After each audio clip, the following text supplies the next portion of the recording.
જય શ્રી કૃષ્ણ મિત્રો. અઠવાડિયા પછી અમારા ખેતરમાં તડકો આવ્યો છે. હવે આજે અમારે કપાસનું નુકસાન થયું છે એ જોઈએ હવે કેટલા દિવસ પછી સુકાય છે. જો આ પાછો થોડોક વાદળા આવી ગયા એટલે સાયો થઈ ગયો. હવે તડકો સાયો આવ્યા કરે છે. તો હવે હું તમને આખા ગામમાં ખેતરોનું નુકસાન બતાવું. જોવો, આ કપાસમાંથી પણ હવે કોટા ફૂટવા મળ્યા. બોલો, કપાસની અંદર કપાસ, એમાંથી કોટા ફૂટવા મળ્યા.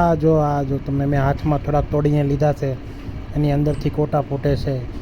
અને આ જો ખેતરમાં હજી એને આ સિંગ ખેંચીને રાખી હતી, તો બીજા દિવસેથી વરસાદ ચાલુ એટલે આખા પાથરા કાળા. તો જોઈ લો. તો મિત્રો, આવું છે અમારું ખેડૂતોનું નુકસાન. તો મારું એટલું જ કહેવાનું છે કે ખેડૂતોને સપોર્ટ કરો. આવજો. જય શ્રી કૃષ્ણ. જય કિસાન.